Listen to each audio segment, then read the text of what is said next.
So on the same day as Joe Biden's first press conference, very much delayed, stage-managed, scripted press conference, we also had, which was not reported on, we had big tech CEOs once again testifying on Capitol Hill. Of course, this was all done with Zoom and with video, so it was very boring, completely predictable questions, completely predictable answers, and a lot of disinformation. And what happened once again with the big tech CEOs and their testimony on Capitol Hill was pretty much the Democrats prodding and signaling to the big tech CEOs that they want more censorship.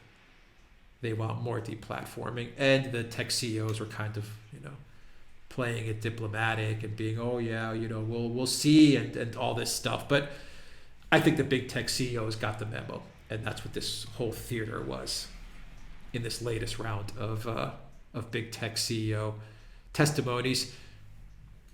Jack Dorsey's new look. There you have it. That's the CEO of Twitter. That's Jack Dorsey. And anyway, this is just complete clown world.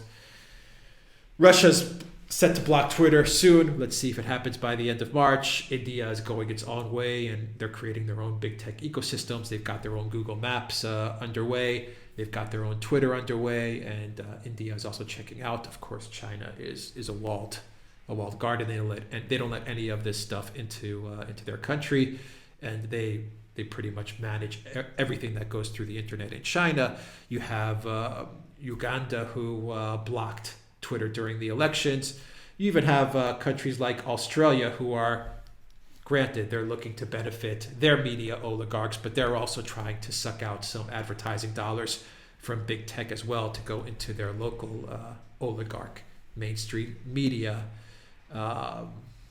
pockets. In the US, you just basically have a complete S show. You have the politicians begging tech CEOs for more censorship. It's not going to end well. So let's get into the article. As lawmakers from both parties talk regulation, the CEOs of Facebook, Google, and Twitter headed to Capitol Hill for a hearing with Democrats in charge. The focus this time was on disinformation and, of course, Donald Trump. Facebook CEO Mark Zuckerberg, Alphabet, Google parent company CEO Sundar Pichai, and Twitter CEO Jack Dorsey are dab hands at explaining themselves to Congress at this stage. Since 2018, Zuckerberg has testified 6 times, Dorsey 4, Pichai 3. Congress has not enacted any legislation to regulate these companies since it began regularly summoning the Silicon Valley Svengalis to Washington during the Trump years, and these hearings have often done little but generate base-pleasing partisan sound bites. Exactly, nothing's happened. And regrettably, much of this was under Trump's watch. And this was one of Trump's biggest mistakes, was that when he was in office, he did not take any action against tech CEOs. That cost him dearly. He should have taken actions, but I think he was, number one, advised very poorly on that, and number two, he strategically thought that he needed big tech in order to get through the elections, and I think he didn't think for a second that big tech would turn on him so quickly, and boy, did they ever turn on him. So both parties had their share of political gripes with the CEOs ahead of Thursday's House Energy and Commerce Committee hearing, but the sessions also came amid the growing possibility that these tech giants may soon face government regulation. Robert Reich says in a tweet, "We are in a second gilded age. Musk, Bezos, Zuckerberg, Dorsey, and others running big tech and Wall Street have more wealth and power than anyone in over a century. They're abusing it while millions of Americans are barely getting by. Modern-day robber barons." So the focus of Thursday's hearing, however, was disinformation, and the Democrats in charge of the committee wasted little time in accusing all 3 executives of allowing conspiracy theory and anti-establishment narratives to spread on their platforms. In other words, this was once again a stage-managed hearing, and it is the representatives in Congress who are basically telling the tech CEOs that it's time to start clamping down on disinformation. In other words, more censorship, more deplatforming. But this time you have the blessing of Congress and of the Democrats So they have the blessing going forward to censor more people. Democrats focused their arguments around the Capitol Hill riots of January 6th, and some blamed the platforms for allowing users to post content doubting the results of the 2020 election and pro-Trump Q theories, as well as anti-shot content and posts from COOF deniers. So they're clamping down, guys. They're clamping down. They're going to make sure that the narrative, everything we've been hearing the past couple of years, that this narrative starts getting zipped up and sealed up. So anyone that strays from this narrative going forward will get completely vanquished and banished from the internet. The Ministry of Truth is fast approaching. Asked about his platform's role in the Capitol Hill riot, Zuckerberg blamed Facebook users. I think Zuckerberg is a piece of work. I think that the responsibility here lies with the people who took the actions to break the law and do the insurrection. So Zuckerberg is throwing it on his users.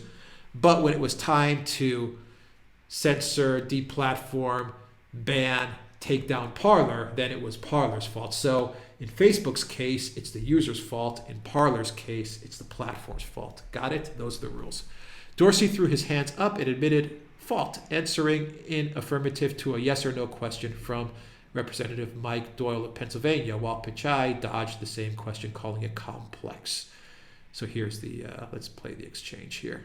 Three of you, if your platform bears some responsibility for disseminating disinformation related to the election and the Stop the Steal movement that led to the attack on the Capitol, just a yes or no answer.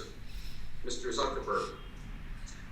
Chairman, I think our responsibility is to build systems that can help. Mr. Zuckerberg, I just want a yes or no answer, okay? Yes or no, do you bear some responsibility for what happened? Congressman, our responsibility is to make sure that we build effective systems to help fight this crisis. This is not to answer the question. Mr. Pichai, yes or no? We always feel a deep sense of responsibility, but I think we worked hard. This election effort was one of our most substantive efforts. Is that a yes or a no? Congressman, it's a complex question. Okay, we'll move on. Mr. Dorsey. Yes, but you also have to take into consideration the broader ecosystem. It's not just about the technology platforms we use. What is wrong with Dorsey, man? Jesus. I'm sorry, guys. This is the CEO of, anyway. Zuckerberg, of course, is like molding into an android. He's like becoming, the guy's like, I mean, is he a robot at this point? Just a yes or no answer. Mr. Zuckerberg. Chairman, I think our responsibility is to build systems that can help. Mr. Zuckerberg, I just want a yes or no answer, okay? Yes or no, do you bear some responsibility for what happened?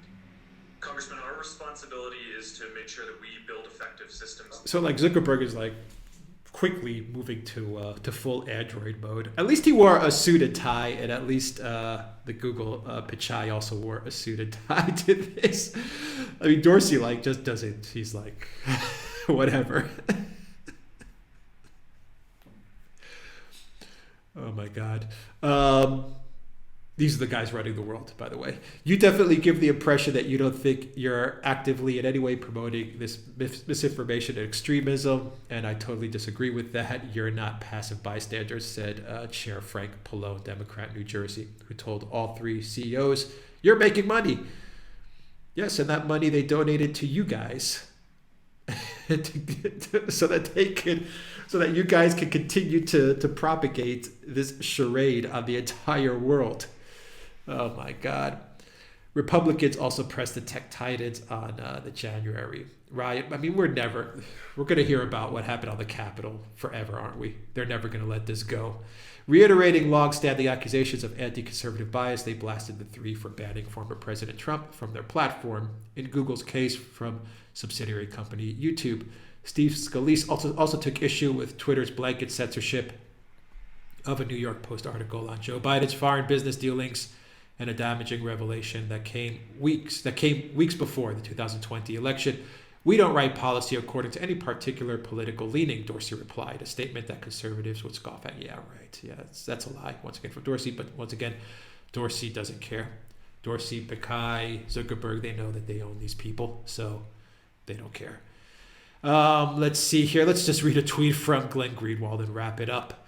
This whole hearing is nothing more than an attempt by members of Congress to badger, threaten, and coerce FB, Twitter, and Google to use their power to censor political speech by banning the ideas and people Congress members regard as adversarial. Nothing more to it than that. I would actually take it a step further than what Glenn Greenwald has said here. I don't think it's Congress badgering big tech. I would say that this is completely scripted between Congress and big tech to give the appearance that they're badgering big tech, when I think we all fully well know that big tech is working with the Democrats and working with people in Congress in order to bring about the banning of ideas.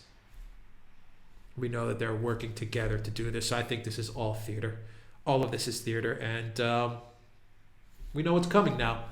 We know that more censorship and more deplatforming and a true ministry of truth is on the way.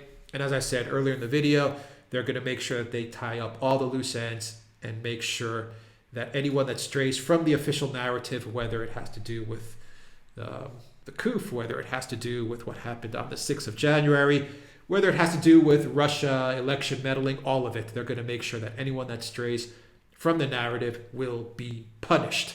All right, guys, that's the video. Go to the Duran shop, pick up some merch, because this channel is demonetized by YouTube. So pick up a magic mug, pick up a shirt, PayPal, Patreon, subscribe, star. Please help out this channel, donate to this channel. Check out the Duran's channel as well, link down below. Check out Alexander's channel, link down below. Take care.